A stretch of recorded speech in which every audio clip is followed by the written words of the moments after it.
Buenas tardes. Vamos a dar inicio a esta quinta sesión de la GIDE. Me acompañan los ponentes que veis aquí sentados y Juan Antonio, que está abajo porque arriba estamos un poco apretados. Vamos a dar inicio a la sesión. Vamos a intentar ser breves, como siempre, y ceñirnos a los 15 minutos para que nos dé tiempo a todos a poder intervenir y a que nos dé tiempo un turno de preguntas, si es posible, al finalizar la sesión. Vamos a empezar con la primera ponencia, los datos espaciales en la gestión de los recursos públicos, que nos van a presentar José Luis Cabañano, jefe de Sistema de Información Geográfica y Estadística de la Diputación de Córdoba, y Rafael García Castillo, técnico de cartografía de Prinsa. Cuando queráis, empezamos y...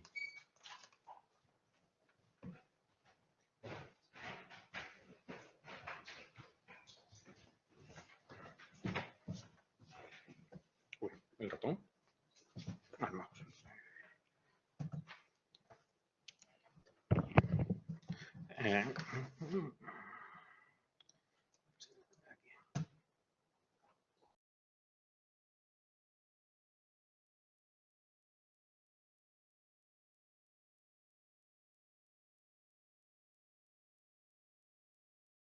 Vamos a saludar de nuevo después de la comida. La principal función de las administraciones públicas es proveer a los ciudadanos de unos servicios de calidad. Gestionar estos servicios conlleva la toma de decisiones. La toma de decisiones necesita de una serie de datos a partir de los cuales vamos a generar la información que va a responder a aquellas cuestiones que se plantea uno en la toma de cualquier decisión. El sistema de información geográfica y estadística lo que intenta aportar a la esfera de las entidades locales de la provincia de Córdoba es un modelo de datos para que la toma de decisiones se pueda realizar desde la certidumbre que aportan la objetividad de los datos. Se trata de una herramienta que pone a disposición de las entidades locales de la provincia, es decir, de los ayuntamientos, las mancomunidades, la propia Diputación, los organismos autónomos y las empresas, para que puedan gestionar de forma eficiente, transparente y sostenible los servicios que prestan estas entidades locales. Si nosotros atendemos a las competencias de las entidades locales, es decir, si nosotros acercáramos una lectura a lo que sería el título segundo, capítulo tercero y capítulo tercero, título segundo de la Ley Reguladora de Bases del Régimen Local, podríamos ver que las competencias de las entidades locales son el bienestar social, el acceso a la sanidad, a la cultura, al deporte, a la educación, también lo es los edificios administrativos, los equipamientos, las viviendas públicas, la limpieza viaria, la pavimentación, la ordenación del tráfico, carreteras y caminos, el callejero, el padrón de habitantes, la depuración, el abastecimiento, saneamiento y depuración de aguas, el recogida y tratamiento de residuos. Podríamos hablar también del planeamiento, la protección medioambiental, patrimonio, memoria democrática e incluso lo que son actividades económicas. Hablamos también de mercado, de ferias, licencias, zonas verdes, vegetación. Es decir, todo eso son las competencias que engloban que deben que ejercen las entidades locales. Aunque los manuales, y esta mañana en la inauguración se ha hablado del tema, aunque los manuales de información geográfica, datos espaciales, siempre nos dicen que entre un 70 y un 80%, dependiendo del autor, de los datos que manejamos son susceptibles de ser georreferenciados, viendo estas competencias vemos que los elementos con los que trabajan las entidades locales, que son los elementos que están gestionando para dar estos servicios a los ciudadanos que hemos hablado al principio, todos esos elementos, el 100% de los elementos son susceptibles de ser georreferenciados. Por lo tanto, la mejor forma de georreferenciar y de trabajar esos datos espaciales es a través de un sistema de información geográfica. Datos espaciales en base de datos espacial y los gestionamos a través de un sistema de información geográfica. ¿Por qué? Porque es la que nos va a proveer de la información necesaria a la toma de decisiones. El sistema de información geográfica provincial se basa en una serie de principios rectores que son con los que vamos funcionando y lo que nos va haciendo que vayamos caminando. El primero de ellos es la vocación de servicio, es decir, debemos tener flexibilidad y orientación hacia el usuario, eso es fundamental. El segundo, el dato único, debemos hacer que todos los usuarios, ya sean que sean productores del dato, vayan mirando, generando el mismo punto, es decir, lo que sería el dato único, y todos los usuarios que reutilicen los datos tienen que mirar en el mismo sitio. ¿A qué nos obliga? Eso conlleva a tener una base de datos, un sistema de información geográfico único y una dirección única. Siguiente parte importante dentro del proceso de la generación de una herramienta que sirva para la toma de decisiones, nos encontramos con el software libre. Estamos utilizando software libre, Rafa ahora mismo lo hablará con más profundidad, por una razón muy sencilla, porque esto nos permite aumentar el número de usuarios sin caer en coste marginal especialmente en licencia.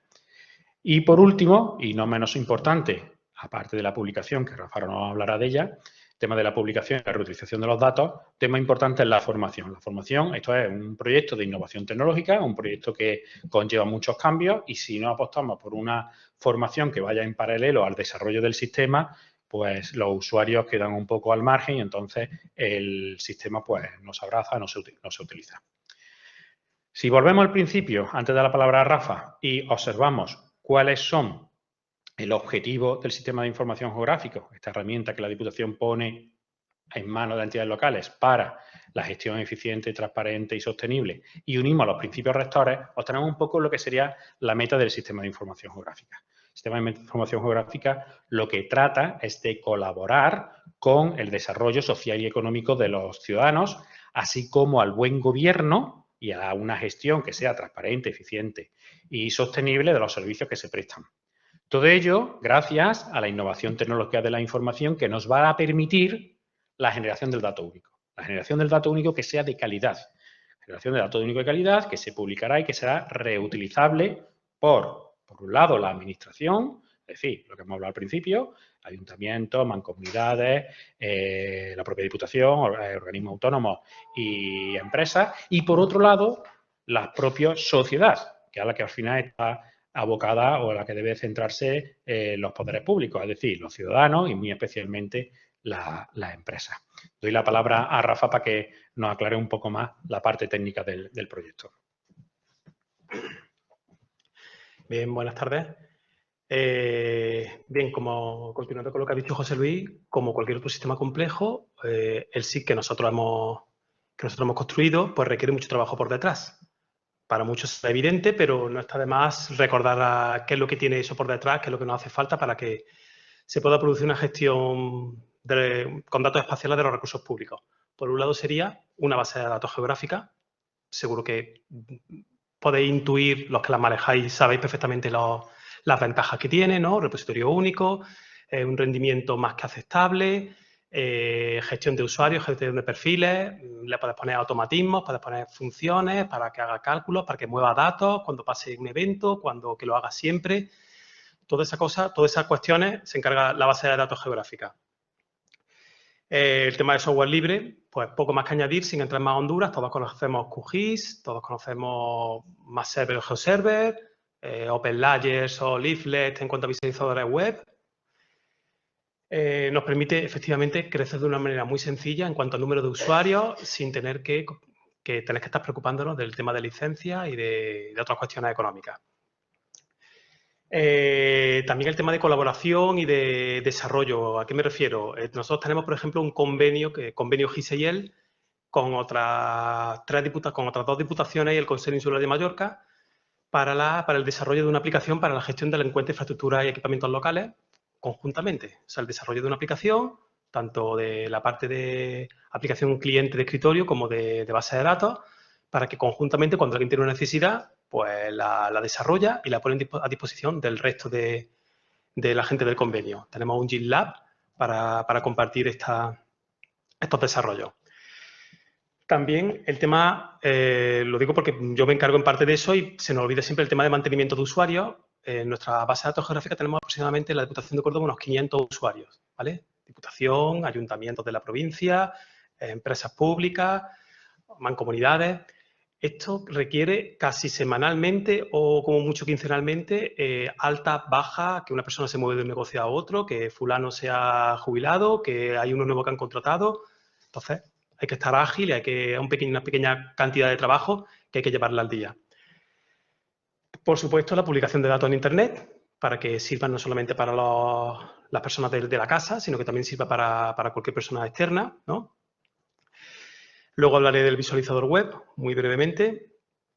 También interconexión con otras aplicaciones, es decir, tener un SIG está muy bien, puedes gestionar tu información geográfica estupendamente, pero llega un momento en que necesitas conectarte, que tu SIG se conecte con otras herramientas, con otras aplicaciones que, digamos, que siempre han vivido de espaldas a la información geográfica, ¿no? Gestión de expedientes, gestión de obras, licencias, servicios sociales, muchísimas cosas que también hay que intentar conectarse con esas aplicaciones. Por supuesto, una red de telecomunicaciones, una intranet, ¿no? En el caso de la Diputación de Córdoba tenemos una red informática provincial para que todos estemos en la misma intranet y no haya problemas de VPN, de que no puedo conectarme, de que tengo un problema de usuario. Estamos todos en la misma intranet, podemos trabajar todos contra la misma base de datos. Luego también aquí habrá gente que estará trabajando seguro con el Callejero Digital de Andalucía Unificado, que es un proyecto liderado por la Junta de Andalucía para que todas las administraciones tengamos el mismo callejero. Entonces, desde los ayuntamientos hasta la Junta de Andalucía y luego la Junta de Andalucía lo eleva hacia el Ministerio de Madrid, pues hay muchos elementos que no tienen posición geográfica. La única posición geográfica que tenemos es el nombre de la calle, o el nombre o el código INE de la calle, tenemos la calle y el número de portal. Bueno, pues con eso le podemos dar una ubicación. Y al revés, tenemos miles de elementos en el territorio, válvulas de agua, contenedores, red de tubería, de cualquier cosa, que para darle una dirección, además de sus coordenadas, pues con el callejero nos permite darle también un nombre de calle y un número de portal, ¿no? Que cuando se tiene que dárselo a un operario, no siempre le puedes dar unas coordenadas, muchas veces le tienes que dar la dirección normal y corriente. Pues José Luis también ha comentado la formación a técnicos y el soporte técnico. Todos los años organizamos allí cursos de formación a los técnicos de toda la provincia para que estén acostumbrados a utilizar la herramienta, cursos básicos, cursos avanzados. Y el soporte de usuario es que si hay una persona que también está en una labor de casi todos los días, que, oye, no me arranca, no se me abre QGIS, oye, no me conecta, oye, me da un error, oye, tal, solucionarle esas cosas rápidamente. ¿Cómo se relacionan las personas con los datos de nuestro SIG provincial? Pues, por un lado, están los técnicos de la propia casa, de la Diputación, de los ayuntamientos, de la mancomunidad, de empresas públicas, que eso, al estar dentro de la intranet, tienen usuario de base de datos y acceden directamente con el programa que sea, normalmente QGIS. Luego, los ciudadanos, que no son ya de nuestra casa, los ciudadanos externos, pues por un lado están los no cualificados, vamos a decir, los que lo que hacen es consumir la información desde un visualizador web, simplemente, y los cualificados, vamos a llamarlos profesionales, que lo que hacen es consumir, ¿verdad?, los servicios OGC. En nuestro caso tenemos servicios WMS y WFS. Y también el visualizador web, por supuesto. Y luego también hay muchos ciudadanos que sin darse cuenta, cuando debido a las interacciones de nuestro sistema con otras aplicaciones que aparentemente no tienen nada que ver con el mundo geoespacial, pues que también en el fondo están utilizando nuestros servicios. Cuando una persona pide una licencia de obra y da una dirección donde se va a hacer la obra, pues indirectamente está utilizando, luego nosotros vamos a hacer a lo mejor un expediente que sí se va a relacionar con el SIG. Es la otra manera de relacionarse con nosotros. Va a continuar, José Luis. Muchas gracias. Hay que tener en cuenta que un sistema de información geográfica es una herramienta que es útil y potente, tan útil y potente como también es costosa. Es decir, solamente vamos a poder abordar su implementación basándose en la colaboración, la cooperación, la integración y la economía de escala. Eso es fundamental a la hora porque necesitamos tanto una innovación tecnológica como una perseverancia en este asunto. Si nos preguntarais a dónde vamos o cuáles son los retos más importantes que tenemos ahora mismo, el primero es la integración de las máquinas. Es decir, actualmente la administración pública es una gran generadora, voraz, de datos que al final no somos capaces de gestionar. Lo primero que tenemos que hacer es unir las distintas aplicaciones y plataformas que están recogiendo continuamente datos para que puedan ser reutilizados de una forma útil y eficiente por todos. Ese sería el primer paso. El segundo paso es aumentar los catálogos y servicios que tenemos tanto a los usuarios, ya sean bien de la casa o sean externos a los ciudadanos. Debemos de encontrar la forma que de una manera sencilla e intuitiva cualquier persona pueda montarse, pueda crearse sus propios productos, ya sean de información geográfica, geoespacial, geoestadística o estadística, de una forma útil y sencilla, para que no tengan que disponer de aquello que la administración le quiere servir. Eso sería un objetivo bastante deseable. Y por último, el gemelo digital. El gemelo digital Es algo que la industria ha probado durante muchos años, ha probado que funciona y ha probado con creces los beneficios que aporta. Llega el momento de que ya traigamos el gemelo digital a la administración pública. El gemelo digital es una apuesta clara por el sistema de información geográfica, porque al final el sistema de información geográfica provincial lo que es una imagen virtual, una imagen digital de la realidad de la provincia. Con esta imagen virtual de la realidad de la provincia vamos a ser capaces de conseguir análisis, predicciones o simulaciones a bajo coste. Esos son los 3 objetivos principales que tenemos ahora mismo. Bien, como ya para terminando, como ejemplo de que estamos terminando o tenemos pendiente de terminar, pues por un lado está he dicho antes, un visualizador web. Desde la Diputación de Córdoba tenemos un visualizador web de hace ya bastantes años, que ahora ya está en fase de prueba. Lo tenemos ya, la semana pasada tuvimos una reunión para ver tema de errores. Para ver temas de errores y corregir cosillas ya de diseño, que saldrá en las próximas semanas. En este caso está hecho ya sobre Leaflet. También vamos a reorganizar los servicios WMS y WFS que tenemos en nuestro geoportal. Luego también hay un proyecto que estamos terminando de hacer ahora, que es un proyecto Enlaza, que llevamos ya varios años con él, que es un proyecto para convertir la Diputación de Córdoba de tiempo, ¿no? Imagino. Termino. El proyecto Enlaza lo que está intentando es que la gestión de los distintos municipios de la Diputación de Córdoba, de la provincia nuestra, se comporte como una Smart City. Entonces, tiene varias verticales, vertical de energía, de agua, de saneamiento, de gestión de activos, open data. Tiene muchos frentes que estamos terminando de hacerlos ya, están la mayoría ya terminados. Entonces, eso lo que nos ha generado es una plataforma que se encarga de conectar y almacenar los datos de muchos dispositivos distintos. La plataforma con la que la herramienta informática con la que la empresa de residuos gestiona el tema de contenedores, de recogida de basura y todo esto, pues esta plataforma se encarga de coger esos datos y mezclarlos, juntarlos con el tema, por ejemplo, nuestro. En el tema de gestión de activos, por ejemplo, cuando tienen los técnicos municipales que elaborar su inventario de bienes inmuebles todos los años, que muchas veces es simplemente un documento de Word, ¿vale? O que editan ahí, o un ACE en muchos casos, pues también se trata de que se edite, que se produzca de manera automática a través de los datos que están guardados entre muchas aplicaciones, entre ellas el SIG nuestro. También queremos tener unas herramientas para la publicación de datos abiertos y para el consumo de indicadores y productos estadísticos, ¿vale? Para que cualquier persona pueda consultar datos y productos estadísticos y de una manera también enlazado con el tema de transparencia. Y finalmente también atender a las demandas de API para interconexión, también lo ha dicho José Luis un poquito antes, para la interconexión de máquinas, tanto interna como externamente. Nos descargamos datos de catastro, del INE, de un montón de sitios, ¿verdad? Del IGN. Algunos tienen API, la mayoría no tienen API, o la API está más que un par de servicios, ya está. Se trata de automatizar lo máximo posible, que nos quite el que una persona tenga que meterse en una página web, descargarse algo, trabajar con los datos, modificarlos, y ahora ya puedo utilizarlos, ¿no? Y también internamente, no solamente externamente, dentro de nuestra propia organización, de la Diputación de Córdoba, tenemos ese mismo problema. Cosas que están en otros negociados totalmente distintos, nos hacen falta esa información y tenemos que intentar automatizarlo. Que eso se ha hecho durante muchos años y se sigue haciendo llamando a fulano, pásame esto, tienes que convencerle. Si nunca has oído hablar del tema, te tiene que dar los datos y tú ahora trabajas con los datos. Pues intentar automatizar esto para que sean las máquinas las que trabajen en este sentido y nosotros podamos dedicarnos ya a la labor, no a la parte esta de quitar comas, decimales, cambiar nombres de campos, sino directamente ya trabajar con los datos, como ha dicho José Luis. Muchas gracias.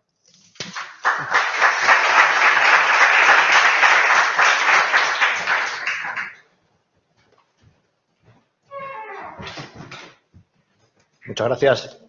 Bien, seguimos. A continuación, Lino Oliveira, responsable de área de investigación senior de gestor de proyectos y responsable del área de ingeniería de sistemas de información geoespacial del Centro de Computación y Ciencia de la Información centradas en el hombre de INASTEC. Nos va a presentar la ponencia Infravini, infraestructura de datos espacial y sistemática. Disculpa por no falar portugués.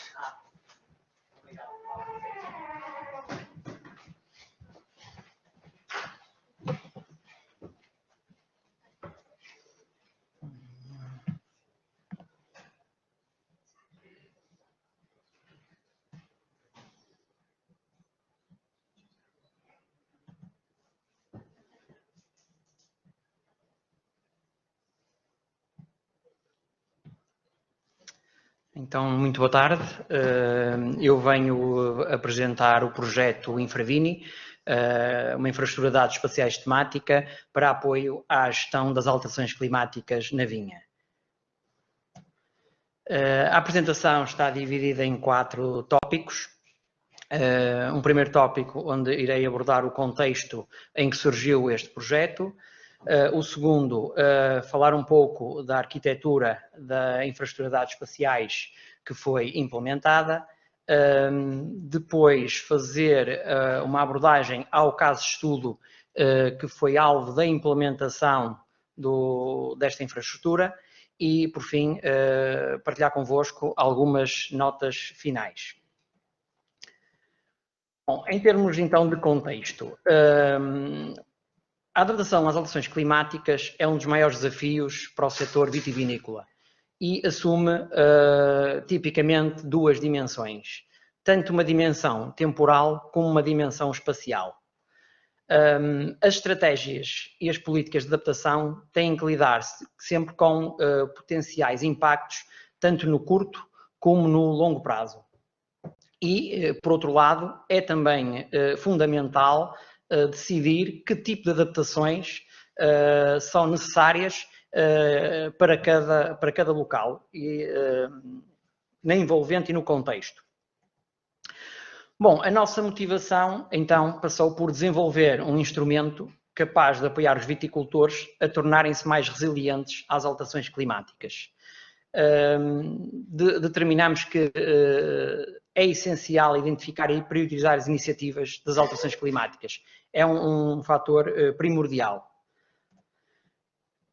Tivemos então a oportunidade de criar uma infraestrutura de dados espaciais temática para a gestão das alterações climáticas na vinha, que permitiu adquirir e disponibilizar dados geoespaciais relevantes sobre esta temática, incluir um conjunto de indicadores climáticos e agronómicos que permitiram o cruzamento de informação e a normalização de informação obtida através de sensores e estações meteorológicas colocadas no terreno, cruzando com a informação climática previsional.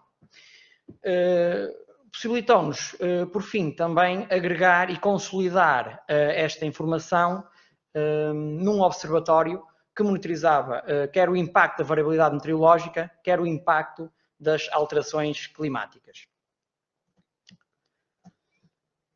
Falando agora um pouco da arquitetura que montamos para esta infraestrutura. Bom, partimos, obviamente, da base de uma infraestrutura de dados espaciais, das suas componentes de gênese, e estamos a falar das pessoas, da própria infraestrutura tecnológica, da base de dados geoespacial, do catálogo e das aplicações e SIGs que interagem com a informação de base. E depois estendemos a um conjunto de aplicações setoriais, podemos dizer assim, que abarcavam determinadas componentes. Uma primeira teve a ver com a informação sensorial que era obtida a partir das estações meteorológicas e sondas e sensores que eram colocados no terreno.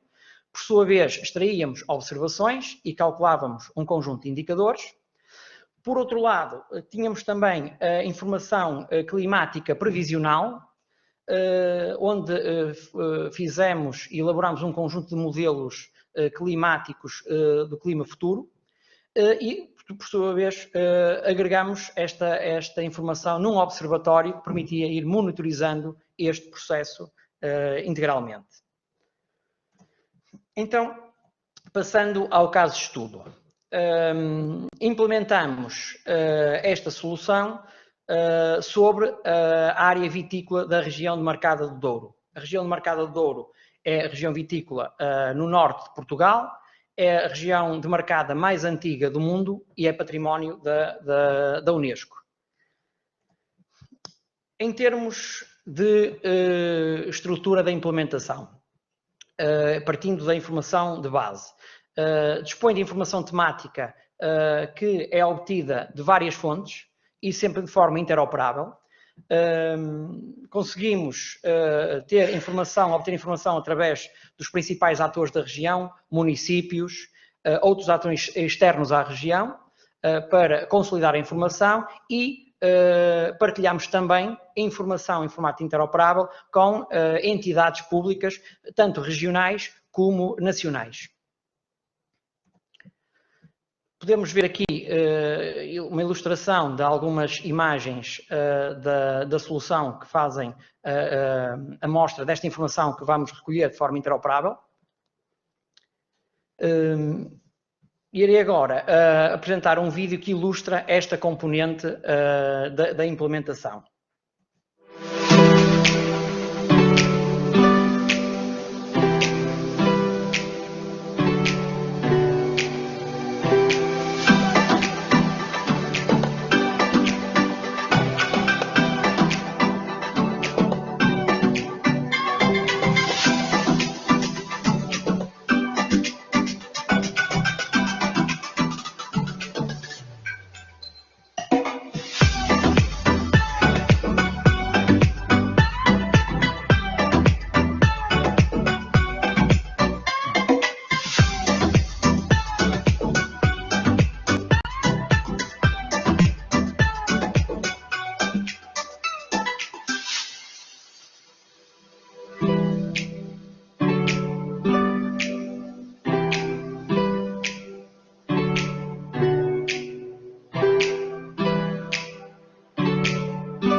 Passando à componente seguinte, onde integramos então informação recolhida de forma sistemática da área vitícola e a partir das sondas de umidade de solo, sensores e estações meteorológicas. Aqui abordamos portanto, fizemos uso da norma do OGC SensorThings. Esta norma permitiu-nos, de facto, agregar a informação de várias estações meteorológicas, independentemente do fabricante, e disponibilizar esta informação de uma forma standard e acessível de forma também transparente. Nós, neste projeto, usamos como base 8 estações meteorológicas, que foram das parcelas de referência por nós usadas, e conseguimos aceder a essa informação em tempo real, normalizada, e visualizar um conjunto de indicadores de leituras que as estações reproduziam. Inclusive, conseguimos agregar toda a informação de histórico. Temos, neste caso concreto, algumas estações com dados com cerca de 20 anos. Iria agora passar a continuação do vídeo, onde ilustra também esta componente.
Aqui, como podemos observar de uma forma muito rápida, nós conseguíamos escolher qual era o a variável que queríamos monitorizar e depois escolher o período de tempo.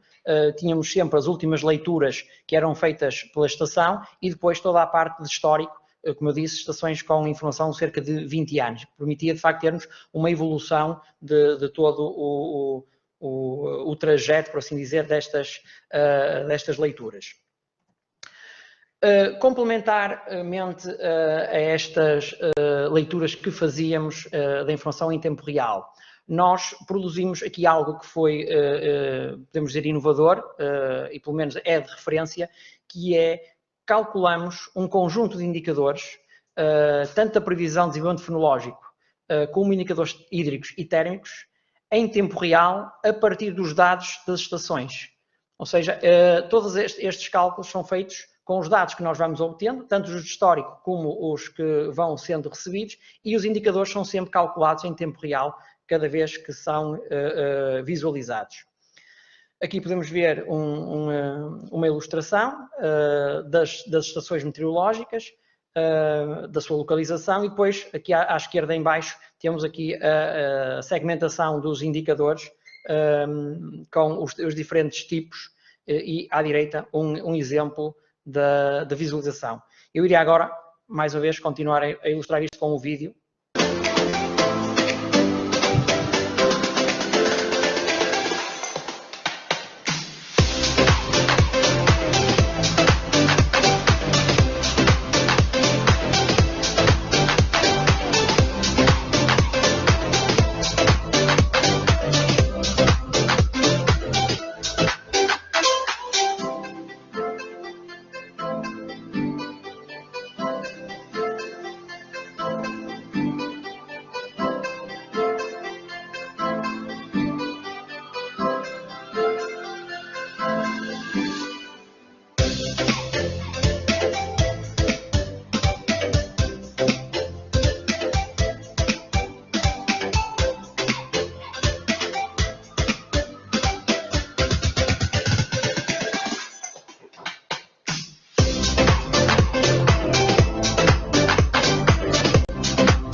Como pudemos ver, numa ilustração que passou, nós conseguimos calcular os indicadores para todos os anos, desde que a estação meteorológica começou a adquirir os dados. E, portanto, temos essa informação para todos os anos. Este histórico revelou-se fundamental para a perspectiva e o apoio à decisão que os viticultores tinham que tomar mediante estas incertezas das alterações climáticas, das ondas de calor, e foi uma ferramenta, de facto, fundamental.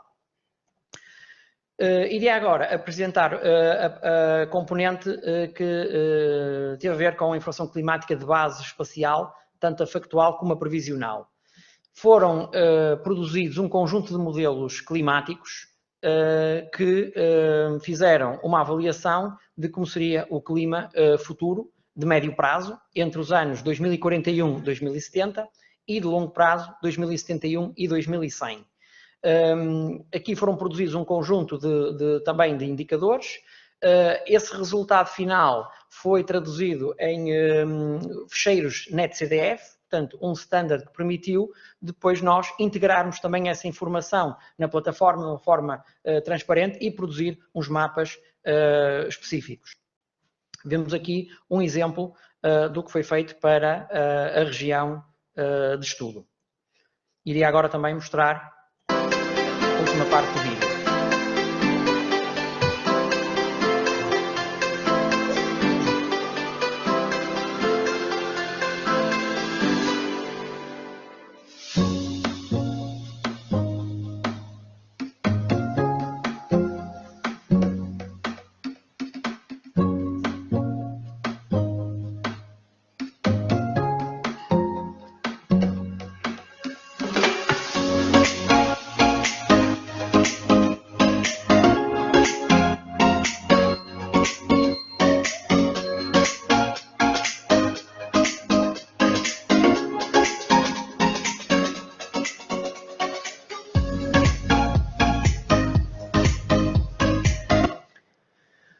Portanto, passando agora às notas finais e para concluir, que estamos em cima da hora. Portanto, a plataforma Infravini proporciona a compreensão dos fatores contextuais e sua interação com o clima regional.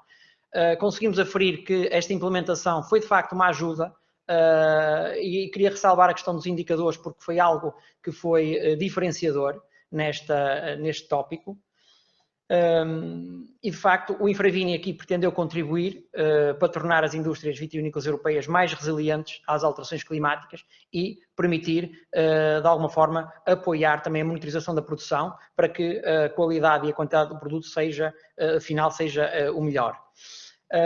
Este projeto foi um projeto de investigação em Portugal financiado, teve a participação destes parceiros que temos aqui, a Geodouro, a Universidade de Trás-os-Montes e Alto Douro e a Associação ADVID, que é uma associação de viticultores, para além do Inesctec.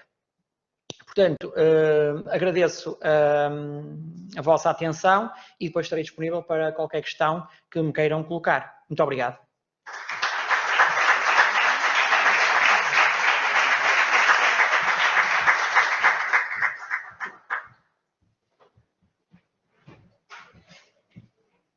Muito obrigado. Continuamos. La siguiente ponencia nos va a presentar Víctor Centella Fuster, consultor de tecnologías geoespaciales de ProDevelop. Es ingeniero en geodesia y cartografía, con experiencia en implantación de IDEs regionales y locales, con experiencia en distintas consejerías de la Generalitat Valenciana, Instituto Cartográfico Valenciano, Ayuntamiento de Cartagena, etc. Y nos va a presentar la ponencia Buenas prácticas en los SIG municipales, solución Local Space. Bien.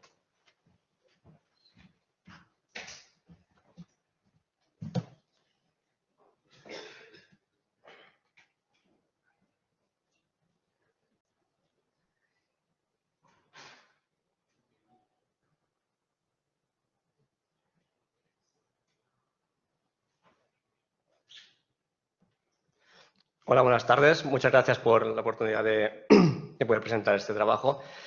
Yo quería presentarles una solución de casos de uso o ejemplos que nos han pasado en la implantación de SIG municipales y cómo estos nos han llevado un poco a modelar nuestra herramienta, un producto denominado Local Space.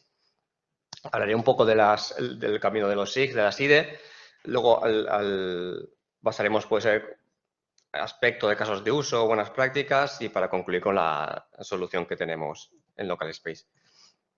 El SIG sabemos que ha ido evolucionando desde hace unos 50-60 años, con algunos hitos importantes como a partir del 2000 sobre todo la creación de diversas legislaciones normativas que nos han ayudado y estándares que nos han ayudado a ampliar el campo de uso de los SIG. Todo ello usando, digamos, cómo se usaba el SIG. El SIG desde hace mucho tiempo ha sido un gemelo digital, que ahora se habla mucho de los gemelos digitales, pero nosotros que hemos usado herramientas de modelizado de la realidad, sabemos que esto es un modelo digital, que hay diferentes niveles de madurez en el modelo y nosotros representamos la realidad en base a unos parámetros, a unos atributos y realizamos análisis y predicciones. Un modelo digital en toda regla. Los componentes básicos del SIG, sobre todo, ya sabemos que los usuarios, análisis, hardware y software y me centro en la importancia del dato como la base fundamental para tener un dato fiable, digamos, es la base de cualquier sistema de información porque sin el dato no podemos analizar, explotar ni gestionar ningún dato. Los usuarios podemos tener de diferentes tipos, desde un nivel más bajo a un nivel más alto, administradores de sistema, usuarios más técnicos y usuarios menos cualificados. Con esto podíamos responder las preguntas de qué pasaba, dónde pasaba eso en el espacio, cómo pasaba y hacer ciertos análisis. Cuando nos abrimos hacia las IDEs, pretendemos de alguna manera ese SIG corporativo intradepartamental que teníamos en algún momento, abrirlo hacia otros departamentos en un primer lugar y en segundo lugar hacia organismos exteriores, otros departamentos, empresas, usuarios, por ejemplo, políticos, asesores, etcétera, que no tenían por qué tener un conocimiento tan elevado de estas herramientas, en un principio complejas. Así, las estructuras de datos espaciales nos ayudan a interconectar todos estos diferentes datos y aplicaciones de una manera estándar y coordinada, aumentando mucho el valor de los datos. Así, ese dato fiable se abre hacia ciudadanos, otras organizaciones, empresas, proveedoras de servicios de corporaciones, etcétera, etcétera. Y los componentes de la IDE se amplían. ¿En qué se amplían? Sobre todo en unos metadatos bien estructurados y necesarios, en normas precisas y en acuerdos políticos que nos permiten publicar el dato de una manera fiable y precisa. Los municipios, sabemos que son municipios o diputaciones, son productores de datos, por lo tanto están sujetos a cierta legislación que les fuerza a publicar y a usar los datos de alguna determinada manera. Los estándares, sabemos que sobre todo los estándares del OGC nos ayudan y nos facilitan la interconexión entre diferentes sistemas para llegar, digamos, a una nueva evolución del SIG, llegar a la IDE. Desde los datos, digamos que esta es la pirámide de información, podemos extraer cierta información. Y en el siguiente modelo, cuando ya tenemos la información y las relaciones entre la información bien conectada, podemos extraer ya un conocimiento. Por eso se habla ahora de las infraestructuras de conocimientos espaciales, que tenemos alguna ponencia ahora mismo y mañana parece que en el nodo de Aragón se va a comentar algo sobre esto.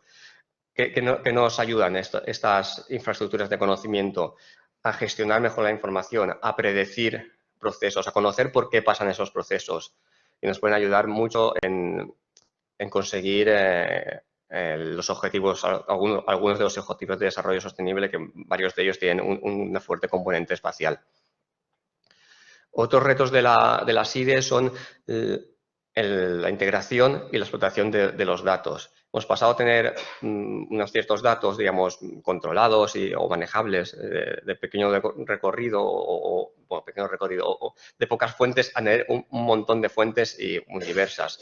Datos de satélites diarios de una cantidad ingente, modelos 3D, datos de Big Data, drones batimétricos, aéreos, modelos BIM, Internet de las cosas para los sensores y la aplicación de la inteligencia artificial, que ya está comenzando a revolucionar muchos aspectos de la tecnología y nos va a afectar al aspecto espacial dentro de muy poco, de una manera muy clara.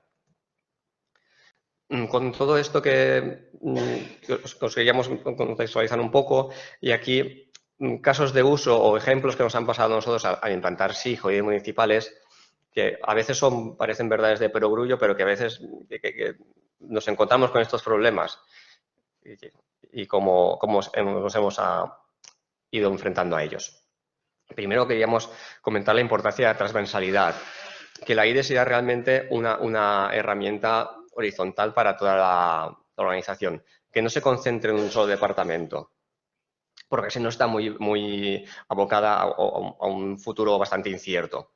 En cuanto se abre la información, se favorecen los intercambios de datos entre departamentos y el valor de dato aumenta al poder interconectarse con diferentes sistemas.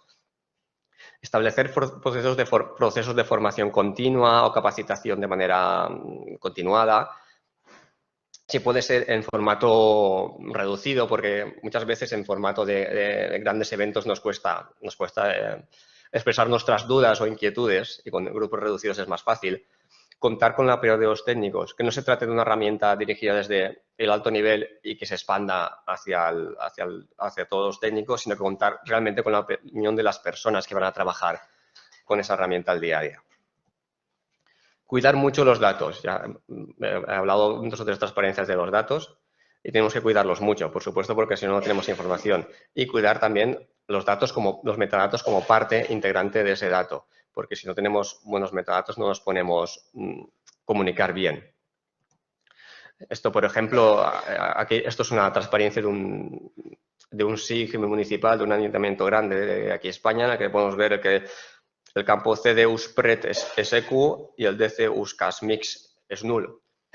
Podemos intentar inferir qué son esas cosas, pero siempre nos quedará, en nuestro arma de Python isoespacial tendremos una cierta desazón porque no sabemos qué estamos haciendo, ¿no? Con todas estas siglas. Por eso es muy importante tener los metadatos. Y en los datos es imprescindible que haya una trazabilidad de sus componentes. Es muy importante tener identificadores únicos y persistentes para esos elementos, para tener el seguimiento de la vida, por ejemplo, para trazar toda la historia de una calle con sus diferentes cambios de nombre, para facilitar la integración con otros sistemas, por ejemplo, con gestores de expedientes. Hemos de ser capaces de adaptarnos a múltiples usuarios, más técnicos, menos técnicos, diferentes perfiles. Cada uno con sus diferentes niveles de acceso a ciertas capas, a cierto nivel de atributos y a ciertas herramientas. También es importante que pueda haber usuarios que no requieran muchas herramientas, otros que sí, y darles prestar atención a acceso a campos más privativos, como nombres de personas, bienes, etc. Es importante también que la IDE intente adaptarse a todos los procesos ya existentes en los diferentes departamentos, que no sea una carga más, sino que se adapte y que sea capaz de conciliar entre todos esos modelos. Ser realistas. Vale más una solución buena a veces que una solución óptima. Ser realistas de los recursos que tenemos, recursos económicos, temporales, de tiempo, para obtener una buena solución. No intentar hacerlo todo en un tiempo o en un proyecto que no es viable, sino que poco a poco demos dando respuesta a problemas reales para poder ir creciendo poco a poco. Facilitar la conectividad con otros sistemas a través del uso de estándares y bueno, con esto nosotros planteamos una solución, un producto que intenta aplicar todos estos principios. En ProDevelo nuestra empresa lleva cerca de 30 años trabajando con información geográfica. Tenéis algunos de nuestros clientes, sobre todo trabajamos en administración pública, en investigación y desarrollo y en sector portuario. Nuestra solución es una solución basada en software libre, sin ninguna limitación de número de usuarios, ya sé que se basa en componentes de software libre. Ofrece un portal único de acceso a los datos del territorio, intentando que sea lo más fácil y lo más amigable de usar lo posible. Incorpora una gestión de datos históricos basada en dimensiones lentamente cambiantes de tipo 2. Si alguno tiene curiosidad, pues lo puede wikipear por ahí, que verá cómo está construido. Entonces, todos los elementos tienen esa trazabilidad y no perdemos ninguna versión de los datos históricos. ¿Cómo tratamos los datos? Intentamos que se puedan mantener de la manera más amplia posible. Desde un navegador web para un usuario menos técnico, desde importar ficheros en local, a través de procesos ETL de integración de diferentes fuentes, a través de SIG de escritorio. Y como hemos visto que históricamente muchos de los SIG corporativos venían del departamento de urbanismo / delineación y los técnicos estaban acostumbrados a usar el AutoCAD, esta herramienta tiene un plugin propio que lo que hace es que desde un AutoCAD normal, no hace falta que sea un AutoCAD Map ni AutoCAD más de una extensión específica. Podemos recuperar datos de la base de datos, los descargamos en AutoCAD, los editamos y los volvemos a subir a la base de datos manteniendo toda la estructura de campos, el versionado, etcétera, etcétera. La gestión del mapa se realiza mediante herramientas de un navegador web en el que podemos personalizar los elementos disponibles en el mapa, podemos gestionar las capas, gestionar los módulos, gestionar qué herramientas se ven, incorporar una configuración multidioma para los atributos visibles. intentando facilitar la publicación de nuevos datos para usuarios no específicos. Podemos crear una nueva capa, entonces el usuario se despreocupa, pero por detrás se publica una nueva capa en el servidor de datos, se crean las tablas, vistas, disparadores, simbología, etcétera, etcétera, de manera que sea fácil añadir nueva información. Hay una herramienta de gestión de perfiles y usuarios, de manera que cada usuario tiene acceso a ciertos perfiles, el que posibilitan que la información el grado de personalización sea muy fino, tanto a nivel de capas como a nivel de herramientas. Se integra directamente con un catálogo de metadatos, de manera que podamos buscar la información y mostrarla al visor de una manera fácil, que no sea muy ardua. Y crear visores propios que tengan, como por ejemplo este, que es un visor más, digamos, más reducido, que tiene menos herramientas y que tiene solo unas ciertas capas relativas a transporte. En cuanto a arquitectura, partimos de una base de datos espacial con servicios OGC, GeoServer y GeoNetwork y unos servicios en Java que lo que nos facilitan también es la integración con otros sistemas gestores, etcétera. Es otra visión de la arquitectura. Trabajamos con bases de datos Oracle, Postgres y SQL Server, con Tonka como contenedor de aplicaciones y un cliente de Open Layers. Estas son algunas de las referencias recientes de clientes: Ayuntamiento de Palma, Cartagena, Diputación de Valencia, etcétera. Y como conclusiones, quería decir que los SIG y las IDE son una gran herramienta para difundir, para analizar información.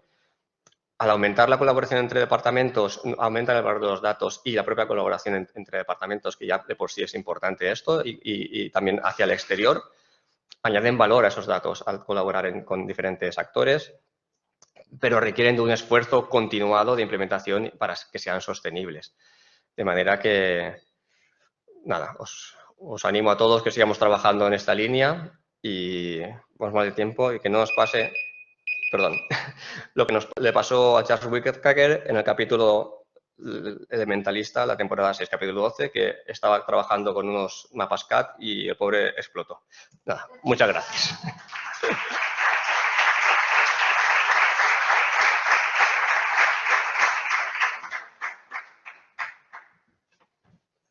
Gracias por seguirte al tiempo. Bueno, seguimos. A continuación, José Luis Cabañano y Rafael García, de nuevo, pues continúan con otra presentación, en este caso que se titula Ciencia de datos espaciales contra la despoblación. Nada.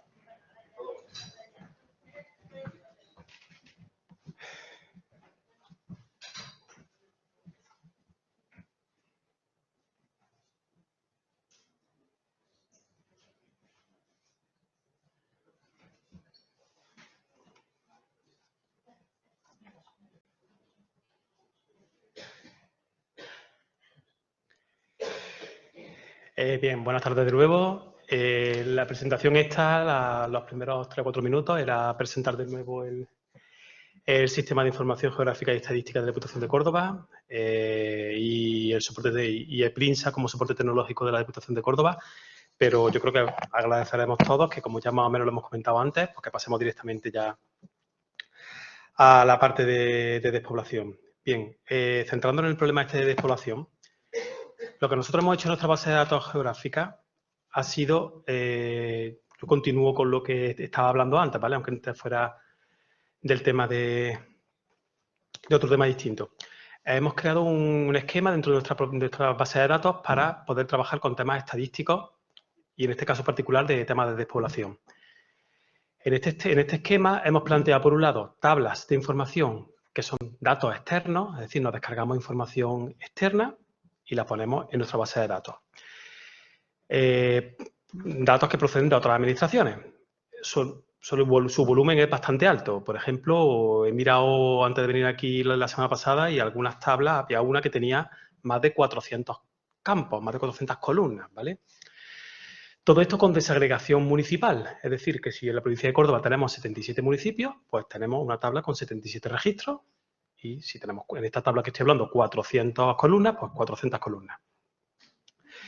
Por supuesto, y enlazo con lo que antes no me ha dado tiempo de hablar, una mejora futura es lo de la automatización de esta actualización. Esta actualización es manual. Hay que descargarse los datos y volcarlos ahí, ¿no? Con la transformación que haga falta. Bueno, pues aquí donde antes he comentado antes que el uso de APIs u otros sistemas, no tiene que ser APIs, pues podría facilitarnos mucho esta labor. Por ejemplo, en el proyecto LAZA que tenemos en la Diputación de Córdoba, estábamos esta semana última haciendo pruebas del tema de que los contenedores, que lo lleva una empresa pública de la mayoría de los municipios en la provincia de Córdoba, pues que se nos mantengan los contenedores en el SIG de manera automática. Hemos puesto en una API REST un servicio que lo que hace es que la plataforma de ellos llama a nuestro servicio y ese servicio es el que se encarga de crearnos un contenedor o borrarnos un contenedor dependiendo de cómo haga la llamada, ¿no? Bueno, pues eso se trata, que el mantenimiento de la información sea lo más automático posible. Si es el caso de otras administraciones, pues que debemos de esforzarnos en tener APIs para que las consuman terceros o para que nosotros consumamos las APIs de los demás. Bien, por tanto, tenemos tablas con datos estadísticos con desagregación municipal procedentes de otras administraciones. Luego tenemos vistas, en este mismo esquema, con datos estadísticos, pero que esta vez el origen es nuestro, es de nuestro SIG provincial. ¿De acuerdo? Bien, pues, como podemos suponer, luego tenemos otras vistas que lo que hacen es cruzar los datos externos estos con nuestras vistas de datos y el del cruce, de la suma, de la integración de estos dos puntos anteriores, pues lo que obtenemos son una nueva vista que lo que queremos es obtener indicadores. Estos indicadores, pues lo suyo es intentar que sigan las recomendaciones de Eurostat, del INE, para que sean los más estándares posibles, para que se puedan comparar con otras administraciones, con otros lugares y no crear nuestros propios indicadores que luego no se pueden comparar con nada, ¿no? También es importante que he dicho que guardamos 77 registros en estas tablas, ¿no? Desagregados municipalmente, para 77 municipios, 77 registros. Pero también se guarda el dato del año, ¿no? Entonces se guardan los datos del año 2022, el año que viene tendremos, no se borra los del año 2022, tendremos los de 2023, otros 77, y así de esa manera nos permite hacer luego también estudios de series temporales, ¿vale? Para estudiar la evolución de cualquier indicador. Un par de ejemplos de esto, pues puede ser que, por ejemplo, pues hay un indicador que lo obtenemos cruzando el dato, por ejemplo, de padrón que nos viene del INE con el de la superficie de instalaciones deportivas que viene del SIG, y obtenemos un indicador que lo que nos indica pues, los metros cuadrados por habitante de este tipo de instalaciones deportivas. O otro indicador puede ser también partiendo del mismo dato de padrón del INE, cruzándolo con el dato que viene del SIC, que es el número de centros asistenciales, pues obtenemos otro indicador, que es el ratio de personas mayores de 65 años por cada plaza en un centro de día en un municipio. En definitiva, con estos datos lo que podemos hacer son análisis y estudios que nos permitan diseñar políticas eficientes y sostenibles, como en este caso son las políticas contra la despoblación. Hola de nuevo. La migración es un fenómeno social que ha formado parte de la historia de la civilización.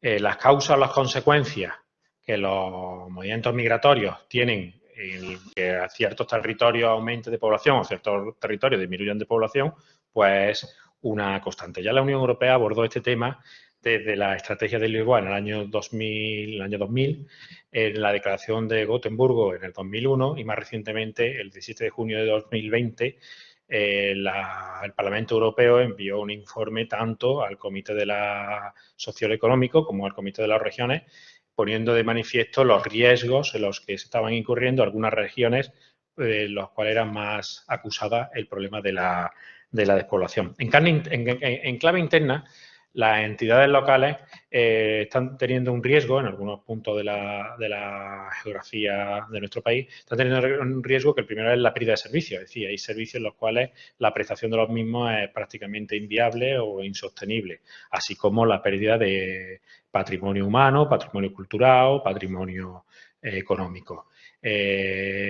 El sistema de información geográfica lo que está haciendo en este caso, como bien ha dicho Rafa, es aportar una serie de datos e indicadores que, si somos capaces de manejarlos con cierta habilidad, podremos obtener la información necesaria para tomar decisiones basadas en la certidumbre.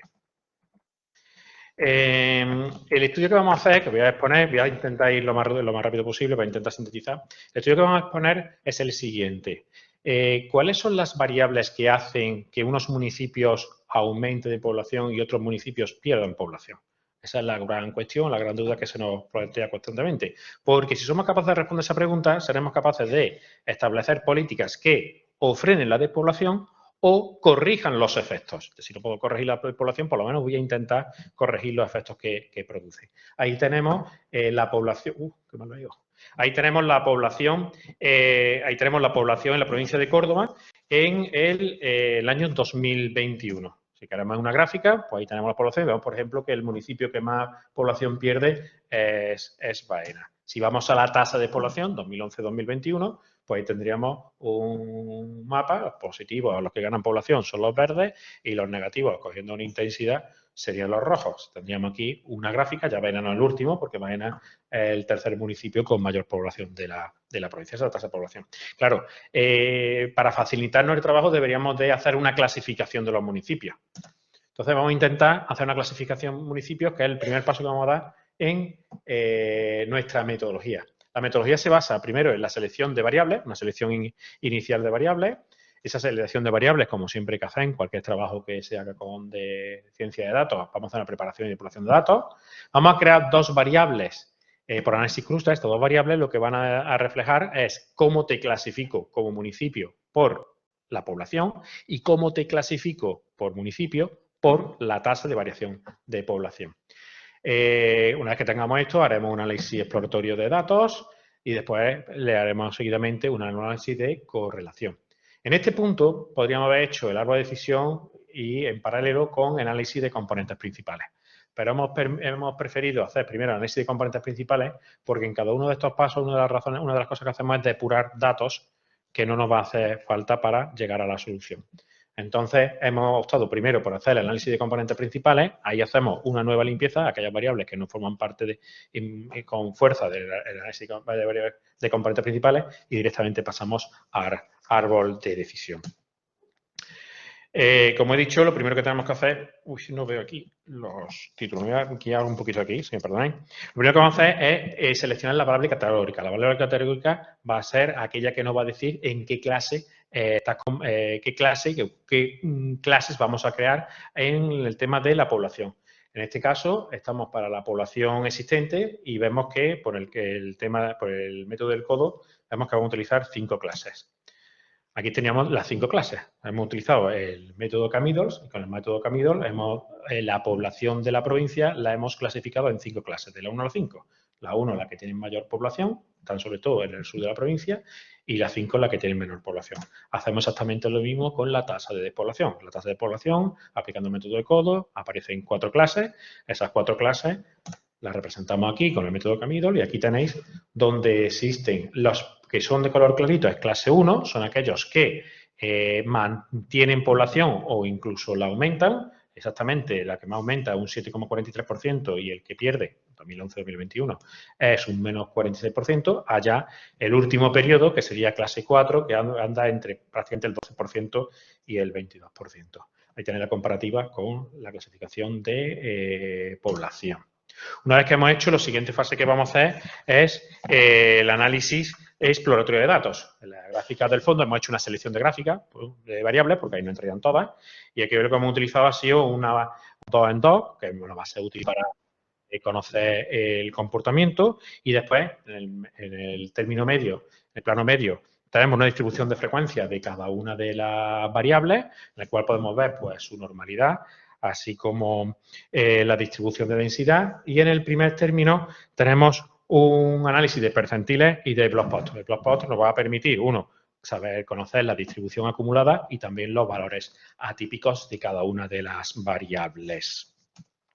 Muy rápido, no me quiero extender, hemos tomado algunas variables como ejemplo. Veis que en vertical 20, como no podía ser de otra manera, ya que hemos hecho clasificación, no puedo marcarlo. En el cuadrante, por ejemplo, superior izquierdo sería clase 1 y en el superior y en el cuarto cuadrante, o mejor dicho, en el inferior derecho sería clase 4.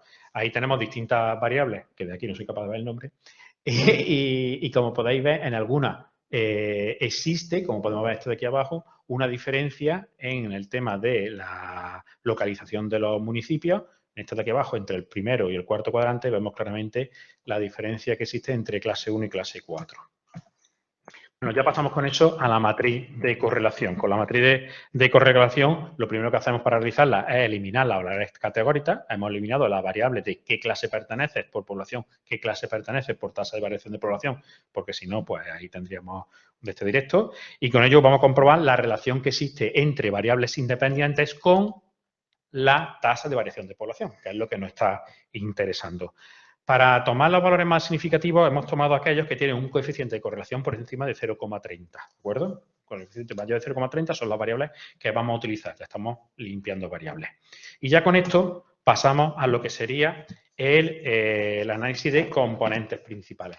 Para hacer el análisis de componentes principales lo que estamos intentando es explicar cómo se comportan las variables teniendo en cuenta combinaciones lineales de las mismas. Combinaciones lineales de las mismas van a informarnos cómo se comportan las variables.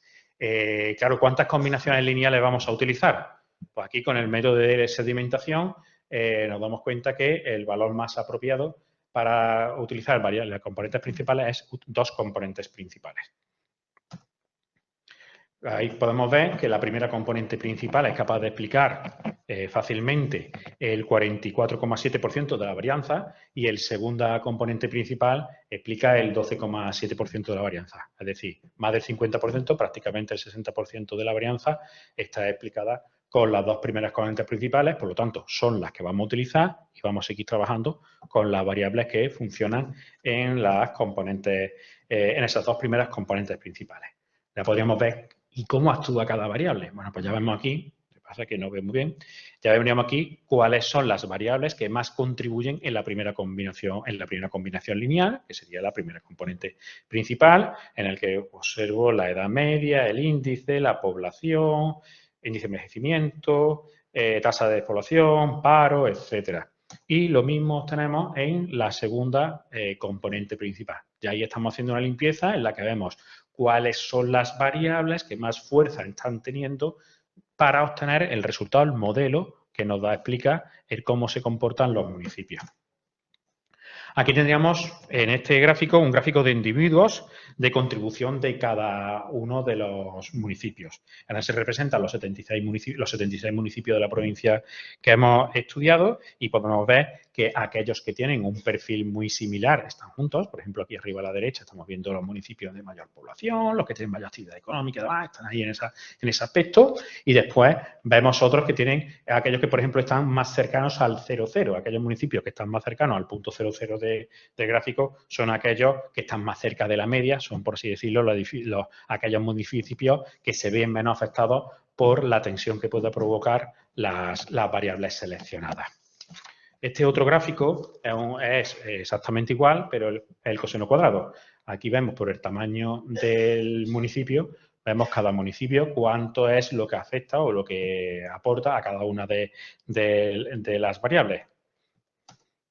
Este siguiente gráfico de las componentes principales es el círculo de correlación, el círculo de radio 1, el que permite obtener la interpretación de cada una de las componentes principales. Cada una de las variables se representa mediante una flecha. Aquellas flechas que están muy unidas son variables que están teniendo el mismo sentido en tema de correlación. Aquellas que están opuestas son aquellas que tienen correlación negativa. Me falta un poquito ya. Este último, que posiblemente sea el más importante, el gráfico biplot, en el que por un lado estamos viendo la contribución de cada uno de los municipios y al mismo tiempo estamos viendo cada una de las variables, la relación que existe entre uno y con otro. Ya de ahí podemos empezar y en la clase, estáis viendo los colores, la clase, vemos como ciertos los municipios que mantienen la población y aquellos que más pierden población, cómo se van agrupando y cuáles son las variables que les afectan.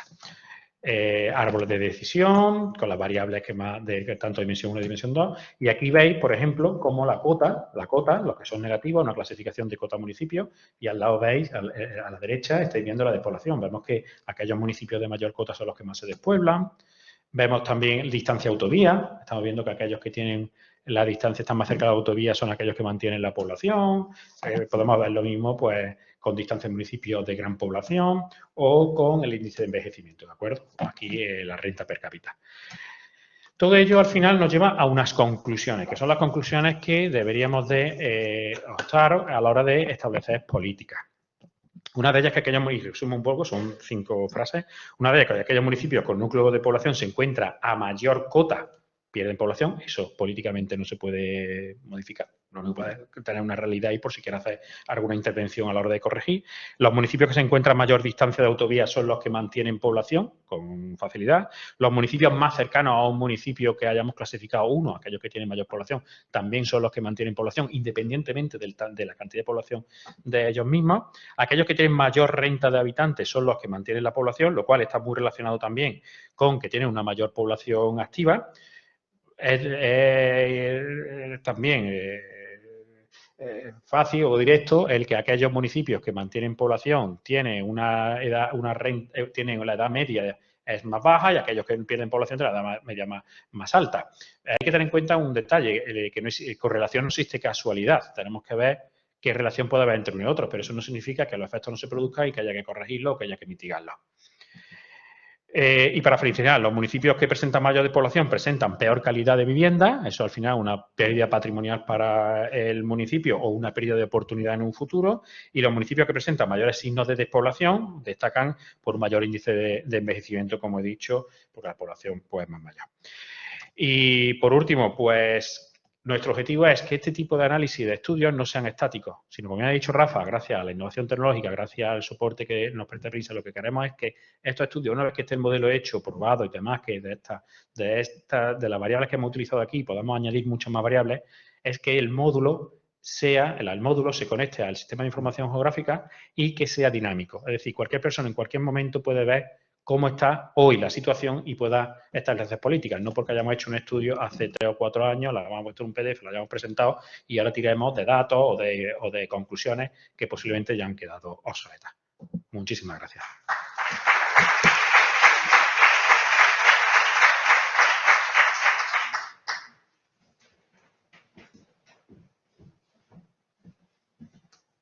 Muchas gracias.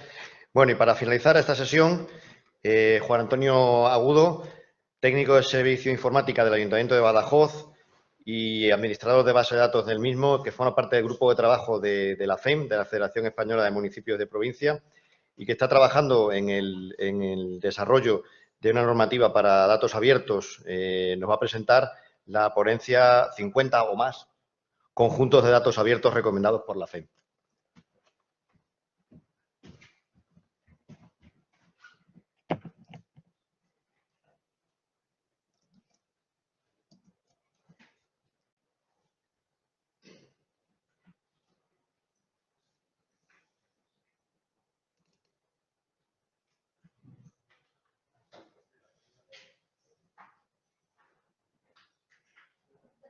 Ya estoy haciendo un poco de spoiler. Bueno, buenas tardes, boa tarde.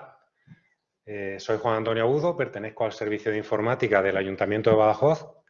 También formo parte del grupo para la promoción de publicación de datos abiertos por parte de los ayuntamientos de la Federación Española de Municipios.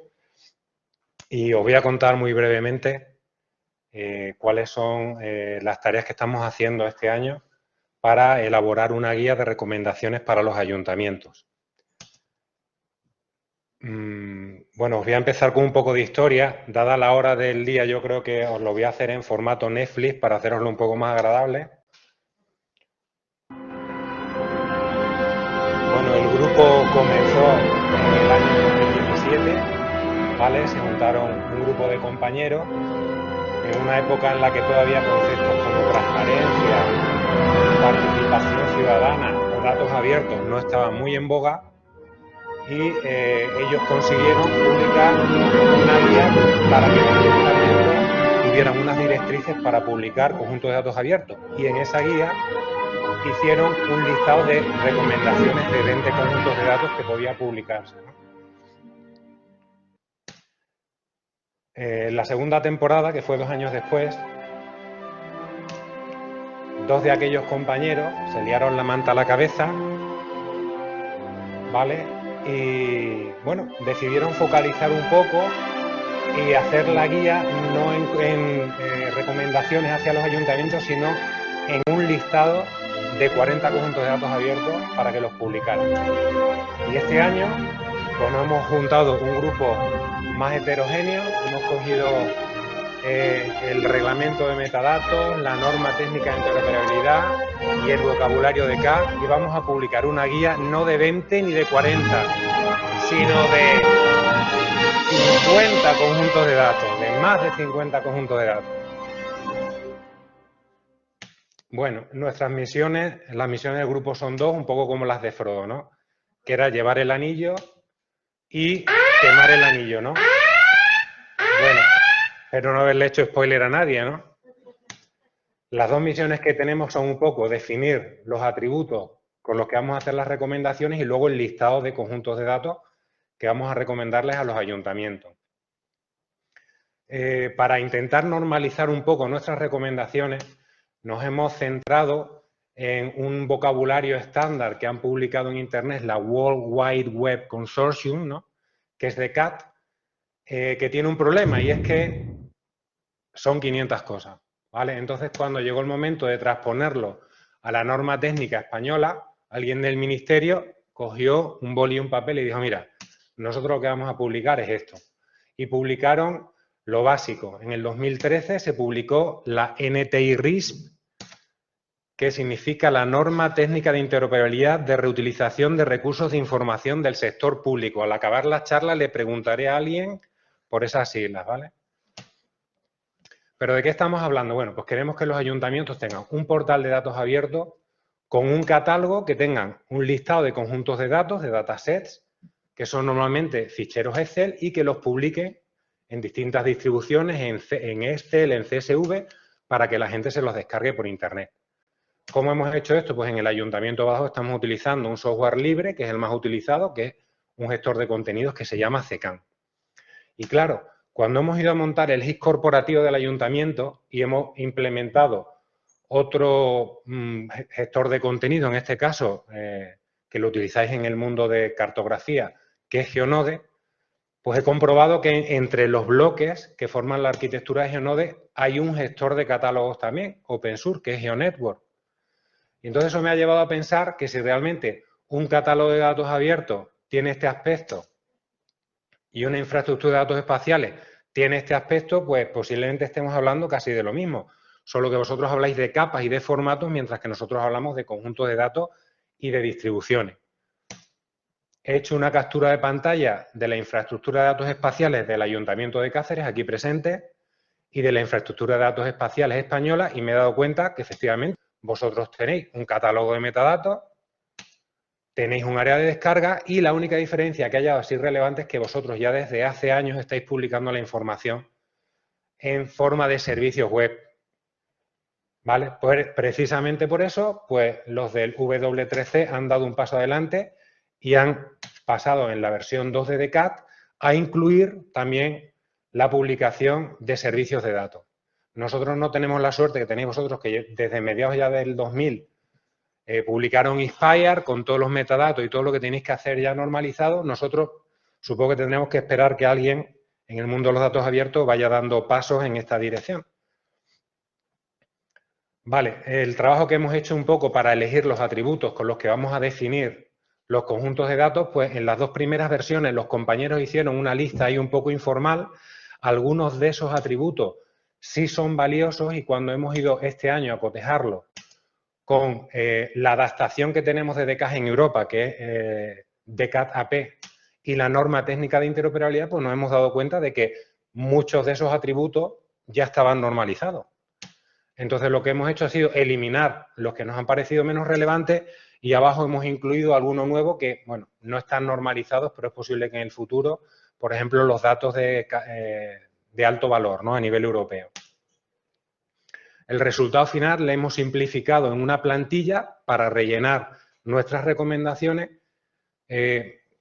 Con el valor de esta plantilla es que realmente no tenemos campos de texto libre para que cada uno recomiende lo que quiera, sino que son desplegables con listas de valores reconocidos y normalizados. De manera que cuando tengamos rellenas estas plantillas, podremos volcarlas a un fichero XML o RDF y ese fichero pues, se podrá publicar directamente en un portal de datos abiertos que utilice CECAN. ¿vale? Ya tenemos definidos los atributos con los que vamos a caracterizar nuestros conjuntos de datos. Ahora, ¿qué conjunto de datos vamos a recomendarles a los ayuntamientos que publiquen? ¿Cuáles le pediréis vosotros a vuestro ayuntamiento? Tened en cuenta que desde 2013, la Ley de Transparencia, vosotros podéis registrar en los ayuntamientos una solicitud de información pública para que os saquen un listado de lo que vosotros queráis. Bueno, pues yo he hecho una encuesta entre los estudiantes que me he encontrado esta mañana y he hecho un top 3, ¿vale? Lo que más me han pedido los estudiantes, en el número 3 ha sido dónde tienen wifi gratis en la ciudad donde estén. En el número 2, ¿cuánto cobran los políticos? Esto lo suele pedir mucha gente, no solo los estudiantes. ¿Y cuál es el conjunto de datos más solicitado? La ubicación de los radares de la policía local. Para saber por dónde hay que ir más o menos, ¿no? Bueno, nosotros en realidad partimos de un conjunto de 40 datos abiertos que ya recoge, yo creo, los más importantes. Y este año pues estamos incluyendo uno que es de mucha actualidad, por ejemplo, la ubicación y el precio de las gasolineras. Y aquí voy a nombrar a una compañera del ayuntamiento que me recordó ayer que esto ya está en el geoportal del ministerio, ya se puede consultar dónde está la gasolinera más barata en nuestra ciudad. Y quería comentaros que realmente en un portal de datos abiertos no es tan importante la información en tiempo real, que lo es, sino que lo que queremos es que los ayuntamientos vayan recogiendo la ubicación y el número de gasolineras y el precio de la gasolina día tras día y luego nos publiquen un listado con todos los datos del año. Y así año tras año para que posteriormente alguien pueda hacer un análisis, ver cómo ha evolucionado el número de gasolineras, la ubicación y el precio de la gasolina. Y así vemos cuáles son más careras y menos, ¿vale? También vamos a publicar o vamos a recomendar que se publiquen por temas de emergencia la localización de los desfibriladores y de los hidrantes. Ahora, por temas medioambientales, también se está, parece que el Ayuntamiento de Cáceres, en el Ayuntamiento de Badajoz, vamos a hacer un inventario del arbolado de alineación de las calles. Esto puede ser importante para los alérgicos en primavera, ¿no?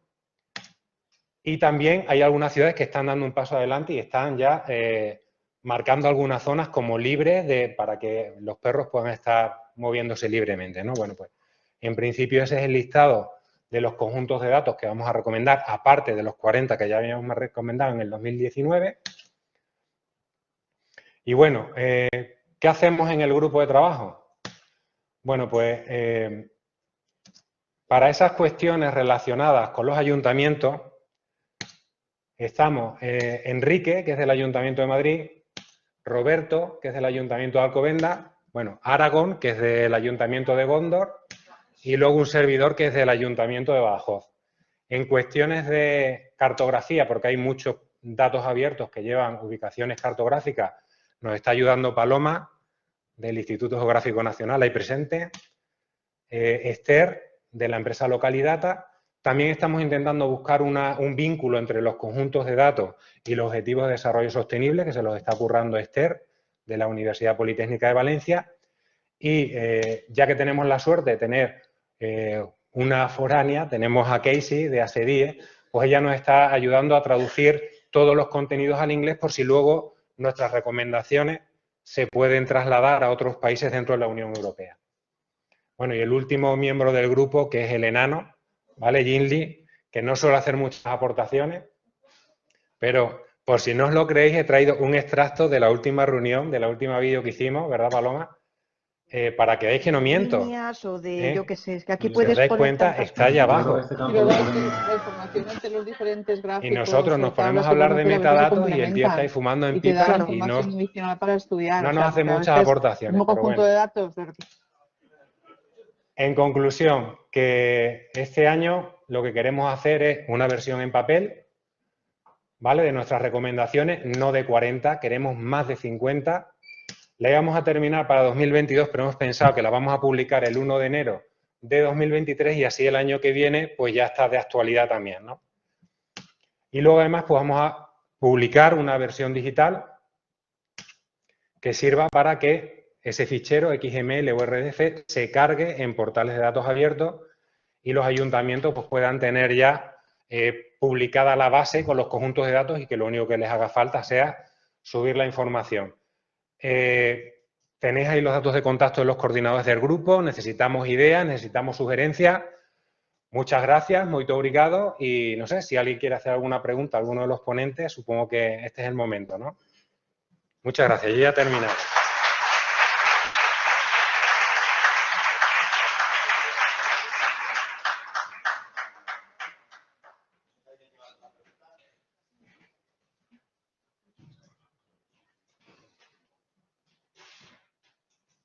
¿Tiene alguna pregunta?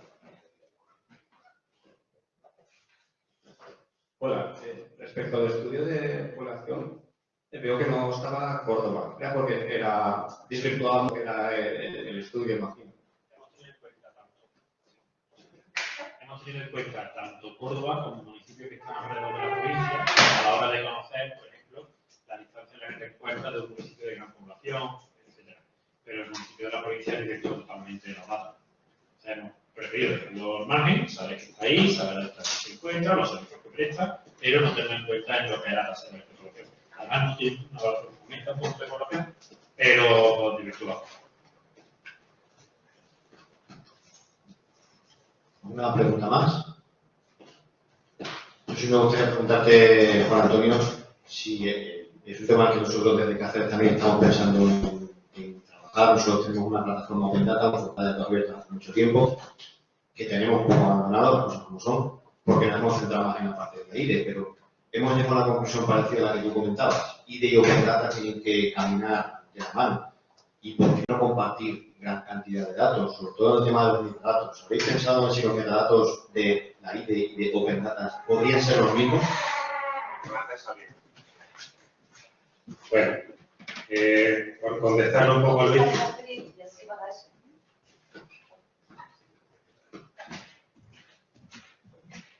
Por comentaros un poco realmente hacia dónde vamos, por lo menos en el mundo de datos abiertos, lo que queremos es que los ficheros Excel que hemos venido publicando hasta el día de hoy no tengan un encabezado, que no tenga una significación, que los datos de esa columna se los haya inventado alguien. Queremos que en los encabezados de la Excel esté un concepto que esté internacionalmente reconocido y que ese encabezado tenga la dirección, la URL, que lleve al vocabulario o a la norma técnica donde se especifica qué representa esa columna y los datos de esa columna. ¿Vale? Porque eso no solo significará que entenderemos lo que representa. Antes me parece que el compañero también ha publicado sí, una información que tenéis en cartografía, que venían ahí los atributos que no tenían una denominación. ¿Vale? En realidad hay muchas normas ya, hay muchos vocabularios que están intentando estandarizar. Vosotros en cartografía con Inspire lo tenéis todo hecho, porque ellos publicaron todas las directrices y todos los metadatos y todo lo que vosotros tenéis que publicar y entonces lo tenéis fácil. Lo que falta ahora es sincronizar entre los vocabularios que están trabajando con datos abiertos y los que son específicos de cartografía de Inspire, cuando realmente hay columnas que son, pues si una columna es el nombre de una persona o el nombre de una ciudad, lo que hay que poner no es nombre o ciudad arriba, sino hay que poner una referencia a qué significa ese concepto ahora mismo en el mundo de los datos abiertos. ¿Vale? No sé si he respondido. Sí, mejor. Sí, me consultaron un poco ver. Imagínate un caso que habéis puesto, desfibriladores. Nosotros tenemos desfibriladores situados en la IDE. Si también los tenemos en Open Data, a lo mejor podríamos tener el mismo metadato. Porque la información acerca de dónde está situado, cómo se utiliza, de qué tipo es, cuándo se actualizó, básicamente es lo mismo. Bueno, en la norma que os he comentado, en DECAT, hay especificada una serie de atributos. Algunos son obligatorios, muy pocos, y hay otros que son más específicos determinados al área a que pertenezcan, ¿no? Hay un vocabulario que están sacando a nivel europeo que se llama GeoDecat AP, que es para intentar ubicar en los conjuntos de datos abiertos que tengan cartografía esas columnas que nosotros, por publicar datos abiertos, no nos interesan tanto, pero que están en la directiva Inspire.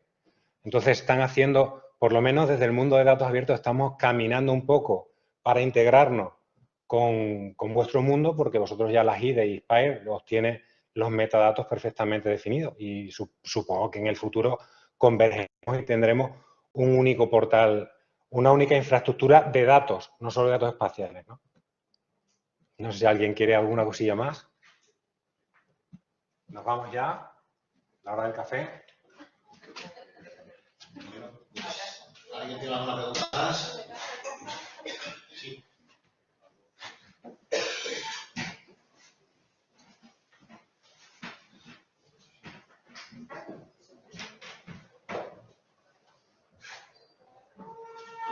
Boa tarde. A minha questão vai para o Oliveira. Gostaria de saber a solução que ele veio apresentar, se pode ser aplicada a outras culturas na área agrícola e, eventualmente, a outras áreas que não a agricultura, os próprios institutos municipais ou do Estado, esse tipo de informação.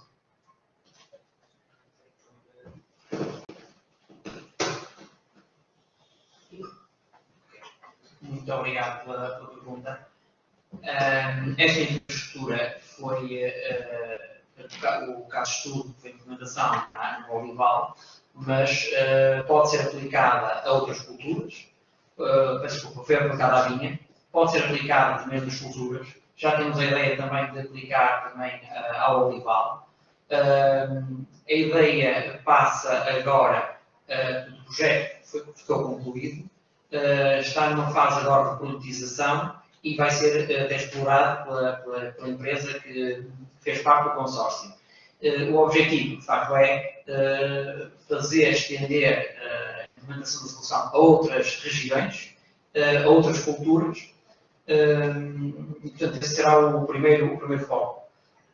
Por outro lado, respondendo concretamente à pergunta sobre se pode ser aplicado também sem ser especificamente à agricultura.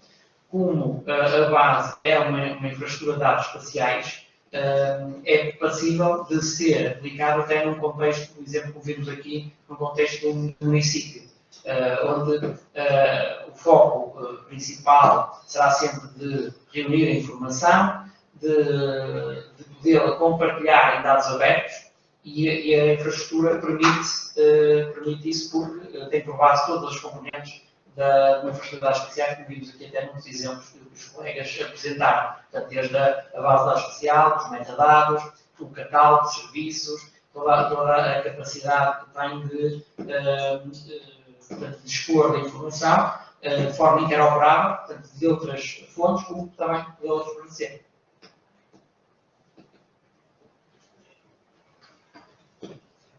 ¿Más? ¿Tiene alguna pregunta? Si no, pues damos por concluida esta sesión. Muchas gracias a todos los participantes y bueno, pues continuamos mañana. Si no me equivoco, ya por hoy hemos terminado. A descansar y mañana seguimos. Gracias.